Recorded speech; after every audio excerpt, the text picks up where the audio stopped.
Hello everyone, my name is Whitney Akers and I'm a doctoral candidate at the University of North Carolina at Greensboro Department of Counseling and Educational Development. This video is to give you more information about my dissertation study as you've been selected as a potential participant. The title of my study is Individuals in Same-Gender Couples' Experiences of Outness in Adult Romantic Relationships. As a queer individual myself, who has also worked as a professional counselor with lesbian, gay, bisexual, transgender, and queer individuals, as well as couples, I'm interested in exploring individuals in same-gender couples' experiences of outness in adult romantic relationships. I hope to gain a deeper understanding of couples' experiences of outness in the many arenas of their lives, as well as gain an understanding of how levels of outness impact romantic relationships. I'm hoping to do so through reviewing participant-taken photographs and discussing these photographs. For this study, outness is defined as the disclosure of sexual orientation unique to those who do not identify as heterosexual, or the disclosure of gender identity unique to those who do not identify as cisgender. To be out is to be open and or visible about one's non-heterosexual sexual orientation or one's non-cisgender gender identity. In conducting this study, I'm mindful that LGBTQ people can be out to varying degrees, and a person's degree of outness is likely to shift and change based on their environment, social location, and surrounding influences, whether they be people, social groups, legal structures, or matters of safety. In order to participate in the study, you must meet the following criteria. A. Live close enough to the University of North Carolina at Greensboro to travel in and participate in an in-person focus group, or live within North Carolina and be willing to participate in an online focus group. B. Self-identify as LGBTQ. C. Be at least 25 years of age. D. Be currently involved in an adult same-gender romantic relationship for at least the past 6 months. And E. Have access to a computer. There is one caveat for couples who are wanting to participate in this study. If both partners in a same-gender romantic relationship want to be a part of this study, one would have to be in the in-person focus group while the other would have to be in the online focus group in order to keep from having partners within the same groups. So if you've met all of the listed criteria, you may begin participation in the study. In this study, I will ask you to take pictures of your experiences of outness within your romantic relationship in public and private arenas, including but not limited to personal, familial, social, work, spiritual, social media, and public, for example, activism, volunteering, etc., contexts. So when taking these pictures, please keep in mind the way these pictures and your experiences of outness relate to your overall feeling of satisfaction within your relationship. So when you begin taking photographs, you will have 2 weeks in which I will ask you to take 10 photographs aimed at depicting your perception of outness within your current relationship as it manifests in varying arenas. You can choose to use your own photo-taking device, such as a camera or a camera phone, or you can use a disposable camera that I can send to you. Please keep in mind the way your experiences of outness connect with your satisfaction within your current relationship as you're taking these photographs. At the end of the 2-week period, participants using their own electronic device, like the camera or the camera phone, will be asked to review taken photographs and then begin thinking of which photographs most accurately reflect your experiences. For those of you who choose to use the disposable camera, please develop the photographs using funds that I will provide, review the taking photographs, and then begin thinking of which photographs most accurately reflect your experiences. In order to make your photographs available for our discussion group, for those of you who have taken electronic photographs, I'm going to have you email those to me. And for those of you who have taken photographs on the disposable camera, I'm going to have you mail those to me so that I can upload them into a Google Drive folder. After all photographs have been received and uploaded, you will enter into stage 1, selecting photographs. Each participant will select up to 3 other photographs that adequately convey your intended ideas. You will then be asked to develop a title and a caption describing how each of the selected photographs depicts your experience of outness and or satisfaction within your relationship. You will then be asked to fill in the showed paradigm for each selected photograph. And the showed paradigm is as S, what is the significance of this photograph? H, how does this photograph depict your sense of satisfaction within your relationship?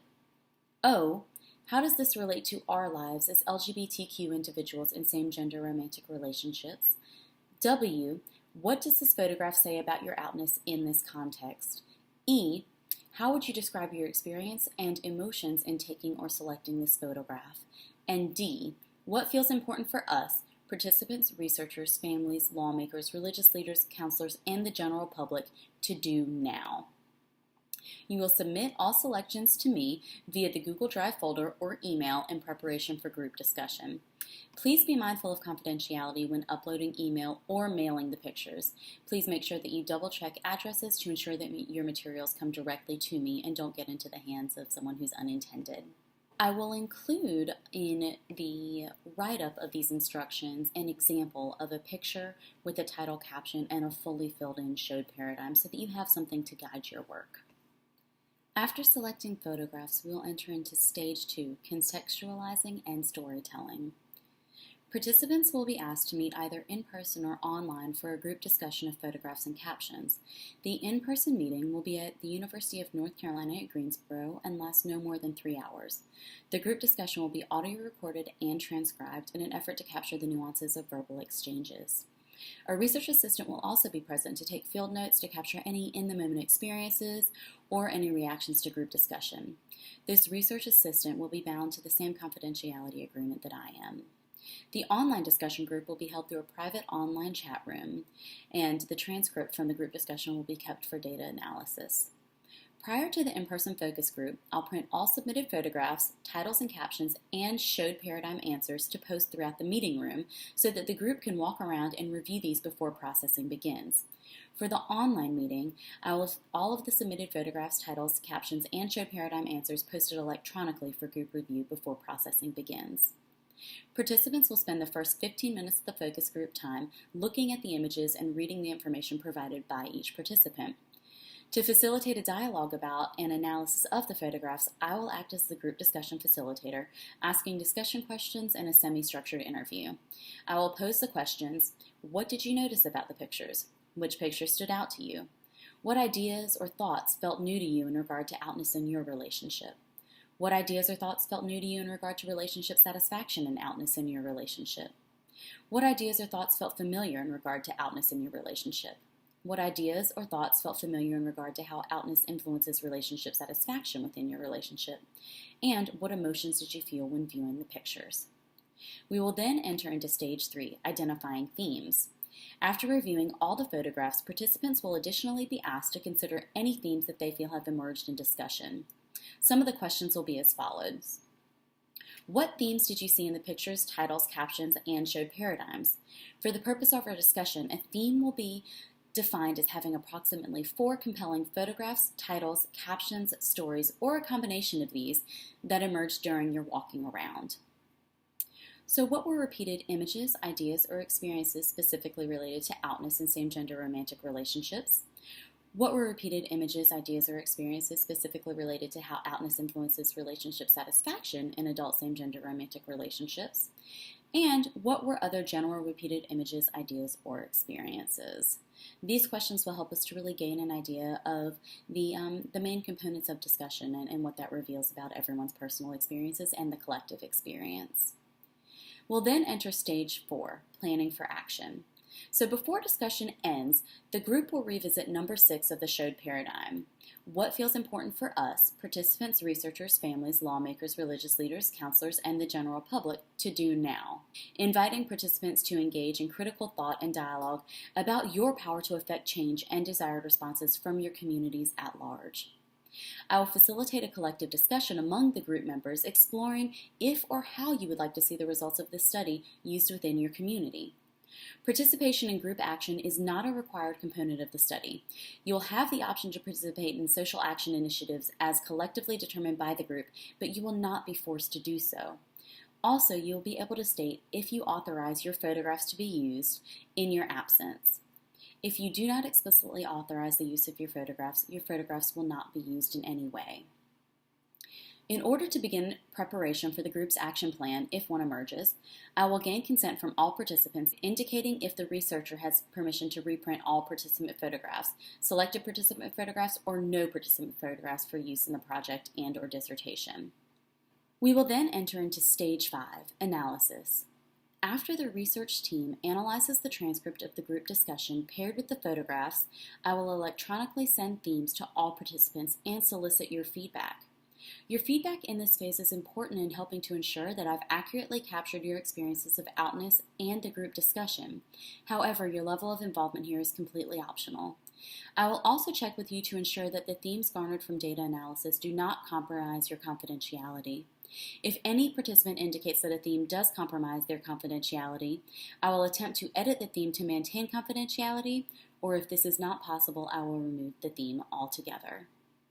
And finally, we'll enter into stage 6. What can we do about it? I will assess these next steps based on participant-directed goals and the action plan garnered from participant group discussion. You can be involved in whatever way or capacity you see fit, but this will be to be determined. Before you begin taking photographs, I want to talk a bit about ethical considerations for this project. One consideration is identity exposure. If you're participating in the in-person focus group, you will be known to group members as you're being asked to appear in person to discuss your experiences. You may use selected pseudonyms or your names. It's completely up to you. I will just ask that you indicate your preferred pseudonym or name on the pseudonym selection form. This form will also be available to online participants, though confidentiality is more easily maintained in that format. There could also be potential for harm in participating in this study. Your safety and well-being are vital, so please take extra care to maintain your own safety.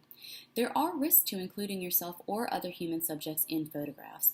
For example, depending on the safety of your surroundings, physical harm and loss of privacy may result from participation in this Photovoice project. You also could risk exposing your identity through the pictures you choose to take. Remember, no picture is worth taking if it begets the photographer harm or ill will. An additional consideration is the rights of non-participants. I would be remiss if I didn't facilitate critical thought about respecting others' privacy and rights. Every person has the right to avoid identity exposure by a picture that is taken without consent being given. This could happen if you take a picture of someone who's not publicly out, potentially exposing their identity or outing them. So participants are asked to obtain any written consent from anybody that they photograph. This form will be accessible to you in the Google Drive folder, and it will be labeled Training Follow-Up Materials. Additionally, if you choose to include a photograph of a minor to which you have custody or guardianship, please be sure to sign the consent form specifically for minor inclusion in photographs. Additionally, photographed individuals have the right to receive a copy of the picture in which they're depicted. You can give this picture as an expression of appreciation, respect, or camaraderie. I also want to draw our attention to the power that you hold as the camera holder. You do have a lot of power and authority when you hold this camera within a community. You're having the power of depicting your experience and potentially the experience of others. There are some questions to keep in mind moving forward as you're taking pictures. Some questions might include, what is an acceptable way to approach someone to take their picture? Should someone take pictures of other people without their knowledge? What kind of responsibility does carrying a camera confer? What would you not want to be photographed doing? And to whom might you wish to give photographs, and what might be the implications? Some of these questions have very clear answers. For example, we cannot take any photograph of someone who is not aware or has not consented to their photograph being taken. So that's something that is a very hard line there. And you can also experiment in terms of ways to approach someone to ask about taking the picture, but make sure that you always ask first. So before we wrap up, I want to talk a little bit about camera techniques. The first topic with camera techniques is positioning of your photographs. When considering your subject, explore positioning the subject in the center, off to the side, close up, and far away in photographs. Feel free to depict people, objects, patterns, nature, whatever you feel drawn to in your photographs. You have the freedom in deciding how you want to depict your experiences. If people other than yourself are depicted in photographs, again, they must sign a waiver.